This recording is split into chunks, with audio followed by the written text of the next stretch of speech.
एक दिन एक साध्वी को बोला जाता है कि जाओ अपने गुरु से मिलकर आओ। वो खुश हो जाती है, उसे लगता है कि वो आज अपने भगवान के दर्शन करेगी। लेकिन जैसे ही वो अंदर जाती है, वहाँ वो बाबा उस लड़के का देता है। और ये सिर्फ एक दिन की बात नहीं थी, सालों तक उस आश्रम में रहने वाली हर एक लड़कियों के साथ ऐसा ही होता था। और कैसे इस बाबा को बचाने के लिए बीजेपी और कांग्रेस पार्टी ने सीबीआई पर दबाव डाला। ये कहानी शुरू होती है अप्रैल 2007 से। तहलका के पत्रकार अनुराग त्रिपाठी को एक कॉल आती है और जो दूसरी साइड पर आदमी था, उस आदमी ने अपना नाम नहीं बताया था। बस उसने इतना कहा कि मेरी जान खतरे में है। उसने हरियाणा के सिरसा के एक ऐसे धार्मिक लीडर के बारे में इंफॉर्मेशन दी जिसे लोग भगवान मानते थे, जिसका नाम था संत राम रहीम सिंह इंसान, जो डेरा सच्चा सौदा चलाते थे। अनुराग को एक लिफाफा मिलता है जिसमें सन 2002 का एक लेटर था, जो एक साध्वी ने उस वक्त के प्रधानमंत्री अटल बिहारी वाजपेयी जी को लिखा था। उस लेटर में जो लिखा था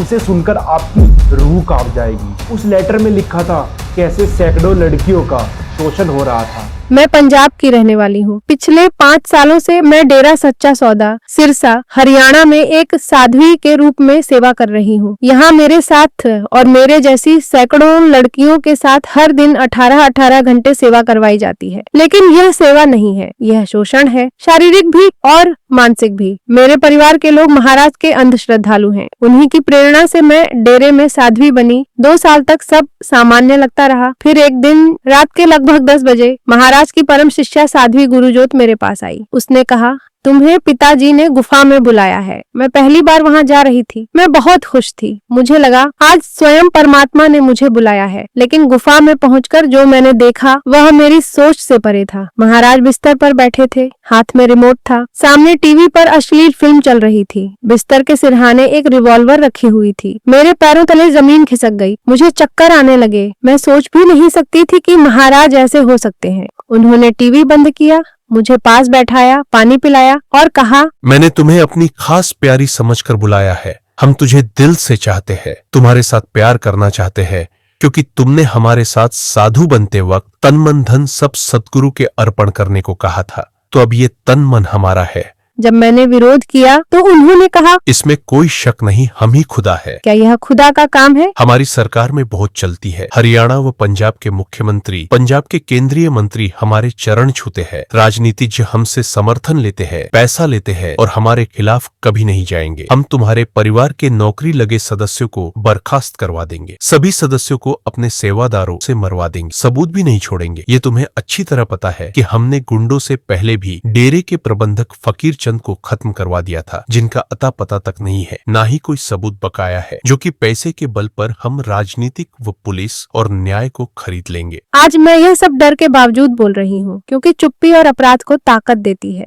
इस तरह मेरे साथ कई बार दुष्कर्म किया गया। पिछले 3 महीनों में 20 से 30 दिन के अंतराल पर यह होता रहा। आज मुझे पता चला कि मुझसे पहले यहाँ रहने वाली सभी लड़कियों के साथ यही किया गया। डेरे में 35 से 40 साल से अधिक उम्र की कई पढ़ी लिखी साध्वियां हैं, BA, MA, BEd, MPhil पास, जो हालात से समझौता कर चुकी है। हमें सफेद कपड़े, चुन्नी, पुरुषों से दूरी रखने का आदेश है, लेकिन दिखावे में देवी, और असल में हमारी हालत गुलामों जैसी है। मैंने घर वालों को बताया तो उन्होंने कहा, भगवान के पास रहकर भी अगर ठीक नहीं है तो कहाँ होगा। यहाँ कोई 2 लड़कियां बात नहीं कर सकती। घर फोन करना मना है। सच बोलने पर मुंह बंद करने का आदेश है। बठिंडा की एक साध्वी ने सच बोला तो उसे पीटा गया। आज भी वह बिस्तर पर है। डर और बदनामी के कारण वह चुप है। कुरुक्षेत्र, संगरूर, मानसा, फिरोजपुर, पटियाला, लुधियाना, सिरसा, हिसार, फतेहाबाद, हनुमानगढ़, मेरठ, कई लड़कियां जान के डर से चुप हैं। अगर मैं नाम बताऊंगी तो मुझे और मेरे परिवार को मार दिया जाएगा। मैं चुप नहीं रह सकती, लेकिन मरना भी नहीं चाहती।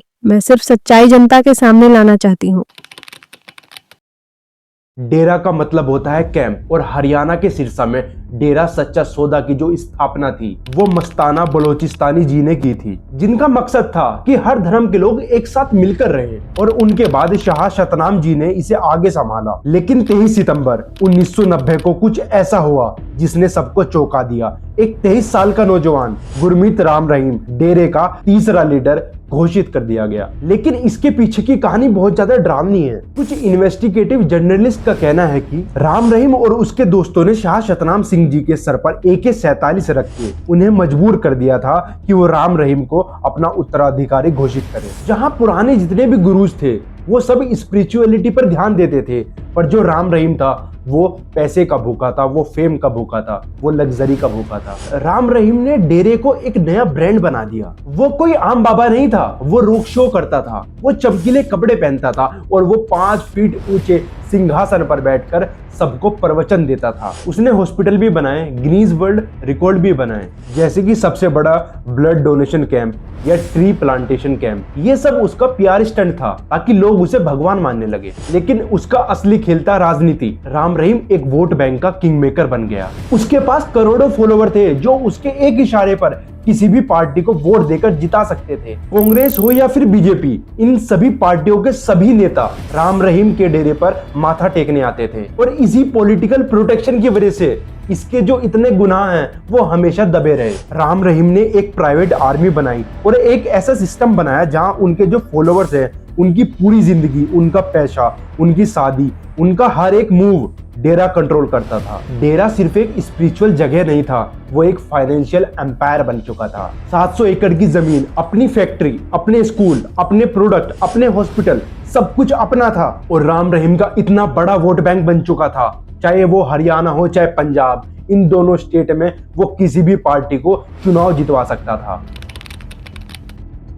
साल 2002 में एक पुलिस ऑफिसर को एक गुमनाम चिट्ठी मिलती है। इस चिट्ठी में उस साध्वी ने बताया कि कैसे जो राम रहीम है वो महिलाओं को गुफा में ले जाकर उनका शोषण करता है। और ये चिट्ठी सिरसा के जो निडर पत्रकार है रामचंद्र के हाथ लगती है और उन्होंने अपने अखबार पूरा सच में ये खबर छाप दी। और इसका अंजाम क्या हुआ? रामचंद्र जी को उनके घर के बाहर ही गोली मार दी गई। ये मर्डर एक वार्निंग थे कि जो भी बाबा के खिलाफ जाएगा उसको जिंदा नहीं छोड़ा जाएगा। जब हरियाणा पुलिस ने कुछ नहीं किया तब हरियाणा पंजाब हाई कोर्ट ने CBI को इन्वेस्टिगेशन के ऑर्डर कर दिए। CBI टीम के लिए आसान नहीं था क्योंकि डेरा के अंदर घुसना, राम रहीम के एम्पायर में घुसना इतना आसान खेल नहीं था। उस डेरे में घुसना मतलब अपनी मौत को दावत देना। पर CBI टीम ने हार नहीं मानी। CBI को पता चला कि जो डेरा में है वो एक कोडवर्ड यूज होता है जिसका मतलब होता है माफी। जब भी किसी साध्वी को कहा जाता था कि आज बाबा जी तुम्हें माफी देंगे तो उसका मतलब था कि बाबा जी तुम्हारा करेंगे। फिर क्या था, CBI ने उन साध्वियों को ढूंढना शुरू किया जिन्हें डरा धमकाकर चुप करा दिया गया था और इन्हीं की गवाही से ये केस मजबूत होना था। राम रहीम की दरिंदगी सिर्फ और सिर्फ महिलाओं तक सीमित नहीं थी। सन 2012 में एक खौफनाक सच सामने आता है। बाबा के फॉलोवर हंसराज चौहान ने बताया कि राम रहीम ने उसके और लगभग 400 और मर्दों की नसबंदी करवाई थी। क्यों? ताकि वो लोग जो है वो दुनिया से बिल्कुल कट जाएं, डेरे के गुलाम बनकर रह जाएं। उन्हें कहा गया था कि अगर तुम ब्रह्मचर्य अपनाओगे तो तुम भगवान से जल्दी मिल सकोगे। डॉक्टर को आश्रम के अंदर बुलाया जाता था और ये सर्जरी की जाती थी। सोचिए, भक्ति के नाम पर उन मर्दों की मर्दानगी छीन ली। ये एक ऐसा क्राइम था जो दुनिया के किसी भी गुरु ने नहीं किया था। जब राम रहीम पर धीरे धीरे केसेस बढ़ने लगे तो राम रहीम ने सोचा कि मैं अपनी इमेज को सुधार लेता हूँ और अपनी इमेज सुधारने के लिए उसने बॉलीवुड में एंट्री ली। उसने MSD जैसी मूवीज बनाई ताकि जो उसकी इमेज है वो सही हो सके।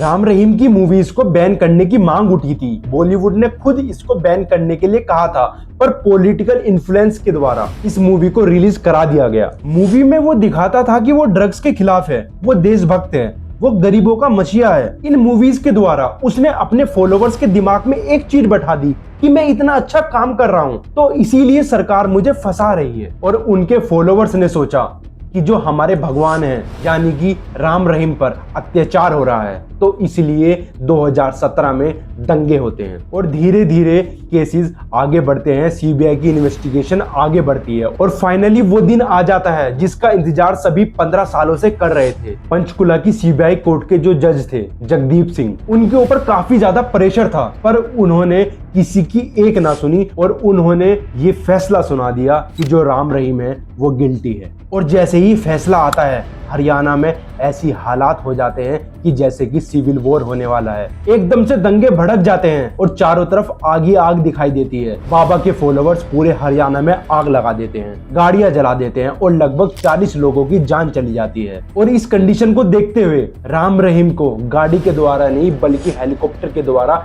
जेल ले जाया गया था। अब आते हैं सबसे बड़े सवाल पर कि आखिर ये 25 सालों तक सरवाइव कैसे करा। इंडिया में पॉलिटिक्स और रिलीजन का नेक्सस है। राम रहीम के पास वोट की खेती थी, तो इसीलिए चाहे कांग्रेस हो चाहे भाजपा हो, वो राम रहीम को सपोर्ट करती थी क्योंकि राम रहीम की वोट्स उन्हें चाहती थी। अगर हम एग्जाम्पल ले 2007 के पंजाब इलेक्शन का, उसने ओपन सपोर्ट किया और इलेक्शन का रिजल्ट ही बदल गया। और सबसे बड़ी बात थी उसका वीआईपी ट्रीटमेंट। जब वो कोर्ट जाता था तो 200-300 गाड़ियों का काफिला उसके साथ जाता था। Z+ सिक्योरिटी मिली हुई थी। सीएम हो मिनिस्टर हो उसके सामने जमीन पर बैठते थे। जब पूरा का पूरा सिस्टम ही उसके पैरों के नीचे बैठता था तो आम आदमी कैसे सरवाइव कर पाएगा। सीबीआई के ऑफिसर्स ने खुद बताया था जब वो इन्वेस्टिगेट कर रहे थे तो काफी बड़े बड़े नेताओं और सीएम ने उनको फोन किया था कि बाबा को परेशान मत करो। आज राम रहीम जेल में है और उसे 20 साल की सजा हुई है, पर पॉलिटिकल पार्टीज जो हैं अब भी राम रहीम का अंदरूनी तरीके से सपोर्ट कर रही है क्योंकि उसका जो बहुत बड़ा वोट बैंक है ना, उससे पॉलिटिकल पार्टीज को फायदा होता है इलेक्शन में। और राम रहीम का जेल में जाने के बाद भी अब भी सभी पॉलिटिकल पार्टीज उसका फायदा ले रही है। अभी 10 सालों से हरियाणा में भाजपा सरकार है और जब भी इलेक्शन आते हैं बाबा राम रहीम को पैरोल मिल जाती है, वो भी महीने महीनों तक की। और जैसे ही इलेक्शन जाते हैं तो बाबा राम रहीम को फिर से जेल भेज दिया जाता है। मतलब जैसे ही इलेक्शन आएंगे बाबा राम रहीम को जेल से छोड़ दिया जाएगा क्योंकि जो उसके फॉलोअर्स हैं वो खुश हो जाएंगे और वो भाजपा को वोट देंगे। ऐसा भाजपा ही नहीं कर रही है, ऐसा कांग्रेस भी करती थी। पिछले 4 सालों में वो 300 से ज्यादा दिन जेल से बाहर बिता चुका है। और हरियाणा पंजाब में फिर से इलेक्शन होने हैं और अभी 2-3 दिन पहले ही राम रहीम को फिर से पैरोल दे दी गई है। अगर उसे अपना जन्मदिन मनाना होता है तो तब उसे पैरोल मिल जाती है। वो अपने फॉलोअर्स के साथ बैठता है, सभी पॉलिटिशियंस उसके पास जाते हैं। तो उसे किस बात की सजा हुई है? वो तो अब भी मजे से जी रहा है। उसने इतने बड़े बड़े क्राइम किए किए पर वो फिर भी मजे से जी रहा है। आखिर हमारा सिस्टम कितना नीचे गिर चुका है, मतलब वोट की खातिर वो किस हद तक जा चुका है। तो बस आज के लिए सिर्फ इतना ही।